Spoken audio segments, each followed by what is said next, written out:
अगर भारत नहीं तो पाकिस्तान। नेपाल को यह सोचने पर भारत मजबूर करने लगा है, क्योंकि भारत की तरफ से लगे प्रतिबंधों की वजह से नेपाल में एक ऐसी चीज की भारी कमी हो चुकी है जिसकी वजह से नेपाली त्योहार खतरे में पड़ चुके हैं। और अपनी जनता के लिए इस बार नेपाल को शायद मजबूरी में पाकिस्तान से इंपोर्ट करना पड़े।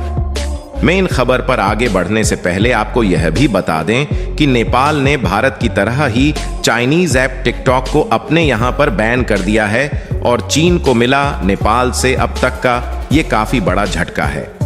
हाल ही में नेपाल ने कुछ ऐसे कदम उठाए हैं जिससे साफ तौर पर जाहिर है कि नेपाल अब किसी एक देश की तरफ ज्यादा झुकने वाला नहीं है और यहां एक देश से हमारा मतलब भारत से है।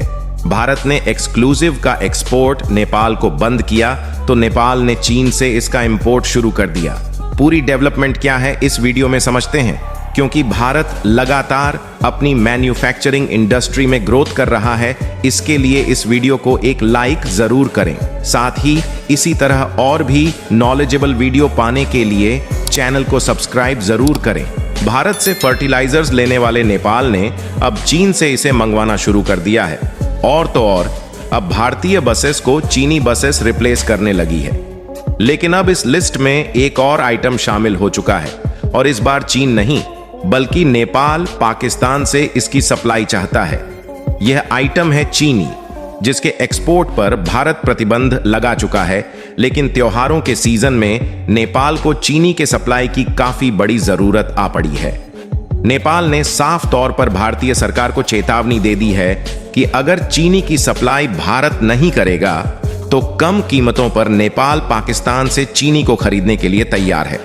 आपको बता दें कि नेपाल को हर साल 2,70,000 टन चीनी की जरूरत पड़ती है, जिसमें से 1 लाख टन चीनी नेपाल भारत से इंपोर्ट करता है। भारत ने चीनी का एक्सपोर्ट बाकी देशों के लिए बंद किया है, लेकिन स्पेशली नेपाल के लिए 25,000 टन चीनी का कोटा सुरक्षित रखा है। लेकिन नेपाली सरकार का कहना है कि भारत चीनी को बढ़े हुए दामों पर बेच रहा है और चीनी की क्वालिटी में भी पहले से गिरावट आ चुकी है। साथ ही नेपाली सरकार का यह भी कहना है कि भारतीय चीनी पाकिस्तानी चीनी से 25% तक महंगी है और भारत से चीनी की सप्लाई लेना काफी मुश्किल हो चला है। दरअसल भारतीय मार्केट में भी चीनी के दाम कई गुना बढ़ चुके हैं और डोमेस्टिक मार्केट में चीनी के दाम कम करने के लिए ही चीनी के एक्सपोर्ट पर बैन लगाया गया है। इसके अलावा त्योहारों में चीनी की बढ़ती डिमांड ही चीनी के दाम बढ़ने का कारण है। चीनी के अलावा नेपाल में नमक की बड़ी जरूरत भी भारत से पूरी की जाती है। पर क्योंकि चीनी के मामले में भारत दुनिया का दूसरा सबसे बड़ा प्रोड्यूसर है, इसलिए नेपाल अपनी ट्रांसपोर्टेशन कास्ट बचाने के लिए ही चीनी भारत से खरीदता है। नेपाली कस्टम डिपार्टमेंट के मुताबिक नेपाल करीबन 3 बिलियन रुपए की चीनी हर साल इंपोर्ट करता है और इसमें से भी 80% सप्लायर भारत से ली जाती है। लेकिन नेपाल का पाकिस्तान से चीनी लेना हमारे हिसाब बिल्कुल भी गलत नहीं है, क्योंकि नेपाली सरकार अपनी आम जनता को राहत पहुंचाने के लिए ही ऐसा कदम उठा सकती है। इस रिपोर्ट के मुताबिक नेपाल ने इसी अगस्त में भारत से 7,000 टन खरीदने की परमिशन मांगी थी, लेकिन इस परमिशन को 1 महीने डिले देने के बाद भारतीय सरकार की अनुमति मिली। नेपाल की food management and trading company का कहना है कि जो चीनी भारत से सप्लाई की जा रही है वह क्वालिटी में भी काफी खराब है। लेकिन सच तो यह है कि चीनी का इतना बड़ा प्रोड्यूसर होने के बावजूद भी भारत खुद चीनी की कीमतों को कंट्रोल कर पाने में दिक्कत उठा रहा है। वहीं पाकिस्तान शुगर के प्रोडक्शन में पूरी दुनिया में 9वें नंबर पर आता है और पाकिस्तान खुद अपनी चीनी के एक्सपोर्ट के लिए नए ग्राहकों की तलाश में है। लेकिन दिक्कत यह है कि नेपाल से पाकिस्तान पहुंचने में न केवल कई दिनों का समय चला जाता है, बल्कि ट्रांसपोर्टेशन कास्ट भी कई गुना बढ़ जाती है। इसके अलावा पाकिस्तान से चीनी खरीदना मतलब भारत के गुस्से का सामना करना। यही वजह है कि नेपाल बुरी तरह फंस चुका है, लेकिन किसी भी हालत में चीनी की सप्लाई शुरू करना चाहता है। बाकी आप लोग अपनी राय कमेंट में बता सकते हैं कि क्या नेपाल को पाकिस्तान से चीनी इंपोर्ट करनी चाहिए या फिर भारत से। इसके अलावा भारत की छोटी सी कमजोरी का फायदा 3 देशों ने उठाया और कमाल की बात देखिए कि ये तीनों देश आज भारत से आगे निकल चुके हैं। ये देश है जर्मनी, बांग्लादेश और वियतनाम। यहां तक कि जिस क्षेत्र में इन देशों ने भारत को पछाड़ा वो सेक्टर है टेक्सटाइल और गारमेंट्स। एक टाइम पर भारत चीन के बाद गारमेंट एक्सपोर्ट में दूसरे नंबर पर आता था, लेकिन समय के साथ टेक्नोलॉजी बदली और नेचुरल फाइबर की जगह मैन मेड फाइबर ने ले ली। जिन देशों का नाम अभी हमने लिया उन देशों ने मैन मेड फाइबर और गारमेंट का प्रोडक्शन बढ़ाया और भारत से एक्सपोर्ट के मामले में आगे निकल गए। वहीं Bharat mainly natural fibre garment के ऊपर टिका रहा, जैसे कॉटन, सिल्क और जूट। नतीजतन आज पूरे विश्व में गारमेंट एक्सपोर्ट के मामले में हम दूसरे नंबर से खिसक के चौथे नंबर पर आ खड़े हुए। वहीं चीन ने कई सालों से पहले नंबर पर अपनी पोजीशन बनाए रखी है। खैर, मेन खबर यह है कि भारत ने अपनी खोई हुई जगह को पाना शुरू कर दिया है और एक रिपोर्ट के मुताबिक भारत ने भी मैन मेड फाइबर से बने गारमेंट्स का एक्सपोर्ट तेजी से बढ़ा दिया है और यह स्पीड इतनी तेज है कि साल 2030 तक मैन मेड फाइबर का एक्सपोर्ट 75% तक बढ़ने का अनुमान लगाया गया है।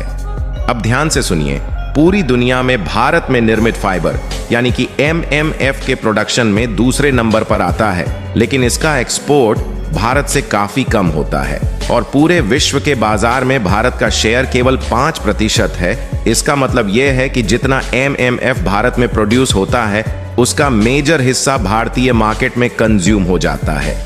एक्सपोर्ट मार्केट में दूसरे नंबर पर आने के लिए हाल ही में मैन मेड फाइबर को लेकर एक PLI जारी की गई थी। इसी PLI का नतीजा है कि अब भारत जर्मनी, बांग्लादेश और वियतनाम के साथ रेस में खो चुका है। भले ही हम अभी थोड़ा पीछे हैं पर फाइनली अब रेस में है। अब यह रीजन जान लीजिए कि असल में भारत इन देशों से पिछड़ क्यों गया।